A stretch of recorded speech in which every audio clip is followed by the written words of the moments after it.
ଯାହା ଗତକାଲି ମାନ୍ୟବର ଉପମୁଖ୍ୟମନ୍ତ୍ରୀ ପ୍ରଭାତୀ ପରିଡ଼ା ଏକ ସ୍ୱତନ୍ତ୍ର ସାକ୍ଷାତକାରରେ କହିଥିଲେ କି 2026 ଫେବୃଆରୀ ସୁଦ୍ଧା ମହିଳାମାନଙ୍କୁ ଚତୁର୍ଥ କିସ୍ତି ପ୍ରଦାନ କରାଯିବ।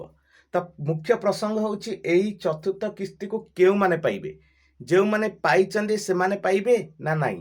ନାହିଁ ଆଜ୍ଞା, ଯେଉଁମାନେ ପାଇଛନ୍ତି ସମ୍ପୂର୍ଣ୍ଣ ଭାବରେ ସେମାନେ ଏହି ଚତୁର୍ଥ କିସ୍ତି ପାଇବେ ନାହିଁ। ତ ପ୍ରଭାତୀ ପରିଡ଼ା ଏହା ସ୍ପଷ୍ଟ କରିଥିଲେ ଯେ ଯେଉଁମାନେ ପ୍ରଥମ ଦ୍ୱିତୀୟ ତୃତୀୟ କିସ୍ତିରୁ ବଞ୍ଚିତ ବା କୌଣସି ସୁଭଦ୍ରା ଯୋଜନା ଟଙ୍କା ପାଇନାହାନ୍ତି ସେଇମାନେ ଫେବୃଆରୀ 8 ତାରିଖ ଦିନ ସମ୍ପୂର୍ଣ୍ଣ ଭାବରେ 5,000 ଲେଖା ହିସାବରେ 3ଟି କିସ୍ତି 15,000 ଲେଖା ପାଇବାକୁ ଯୋଗ୍ୟ ହେବେ। ଏବଂ ଯେଉଁମାନଙ୍କର ସ୍ପଷ୍ଟ ଭାବରେ ଭେରିଫିକେସନ୍ ହୋଇପାରୁନାହିଁ ଡକୁମେଣ୍ଟ ବା କୌଣସି ଅଭିଯୋଗ ପତ୍ର ଅଛି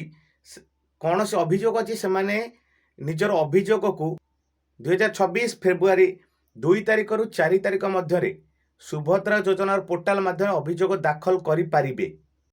ଏବଂ ଏକଥା ମଧ୍ୟ ସ୍ପଷ୍ଟ କରିଥିଲେ କି ଯେଉଁମାନଙ୍କର 4 ଚକିଆ ଯାନ ଅଛି ବା ଯେଉଁମାନଙ୍କ ପରିବାରରେ 4 ଜଣ ସଦସ୍ୟ ସରକାରୀ ଚାକିରି ସେମାନେ ଏହି ସୁଭଦ୍ରା ଯୋଜନା ଟଙ୍କା ପାଇବାକୁ ହକଦାର ନୁହନ୍ତି। 4 ଲକ୍ଷ ଟଙ୍କାରୁ ଅଧିକ ଆୟ ଥିବ ସେହି ବ୍ୟକ୍ତି ଏହି ସୁଭଦ୍ରା ଯୋଜନାରୁ ବଞ୍ଚିତ ହେବେ ବା ପାଇପାରିବେ ନାହିଁ।